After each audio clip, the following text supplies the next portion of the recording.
I'm going to do right now what I like to call the covering my ass strategy. And this is basically where, after having done a rant that I realize is a bit imbalanced and a bit insensitive to the people that, like that sort of thing, I'm just going to say, in my latest Q&A, when I rant about the new Mega Man games and Spider-Man and start talking shit about them, I could have been a bit more level-headed, even though a lot of the opinions that I express are actually opinions of my own. I do believe that I forced them a little bit too forcefully. So for any of you that were like, I don't think there's anybody who is really horribly offended, but I really do feel like on this channel I try to avoid ranting too much. I actually do. Like, if I rant, it should be like completely silly and off the cuff, because really it's sort of, I don't like being insensitive to other people's opinions and sort of saying, well, you're wrong about this and you need to do this in order to do this, which is what I ended up doing when I started talking about Sonic. I was just like,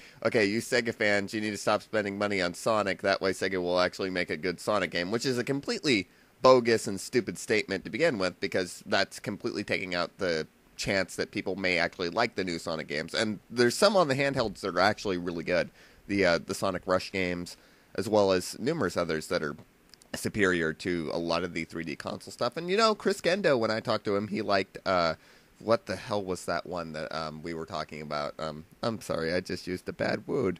I use bad words all the time. What the fuck am I talking about? But, Sonic Unleashed. Chris Gendo actually really liked that game, and I was talking to him about it, and I was like, really, you liked it? And he was talking about the reasons that it brought him back to his childhood in that sort of way, and it had that sort of, when he played the 3D sections, the Sonic running around, it brought him back to that sort of feeling that he had when he used to play the Sega Genesis. And he actually didn't think the beat-em-up sections were all that bad. And I was like, oh, okay, so it's kind of like, whenever I've had experiences in my past where I've liked things that were critically slammed just because it brings me back to that sort of feeling of nostalgia all the time.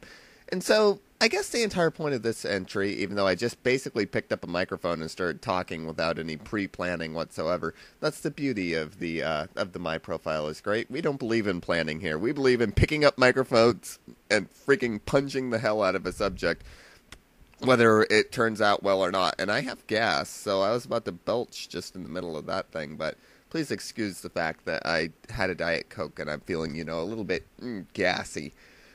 It doesn't happen all that often. I don't just start ranting off on something. Actually, I do it all the time, but usually not in that particular sense of, oh my god, here's these people with this particular opinion, let me group them all into a group. Here's these people with this particular opinion, let me just slap them in the face and say, listen, this is what you need to do. Because I've hated that sort of treatment by reviewers and by anime bloggers just in general. That's the very thing that I hate, is the ego.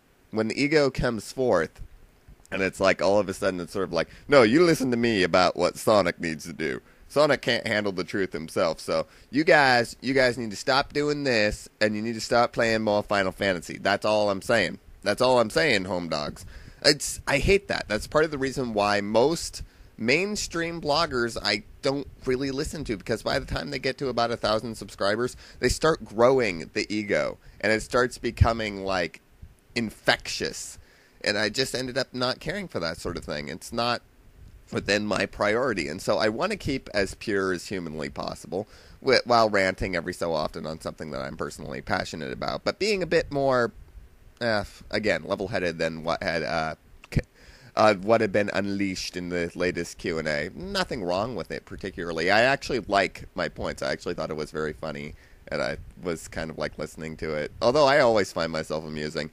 If you're ever a blogger, one of two things are going to happen. It's either you're going to hate your voice and you're going to hate listening to yourself, or you're going to be like me and you love sitting back and listening to yourself going, I am the greatest blogger of all time and nobody can compete with me because I'm so goddamn energetic. But yeah, that's pretty much what I do. I just sort of sit back and I'm like, ooh, I'm so clever, and giggle and laugh at, oh, I made a joke there. Wasn't that funny?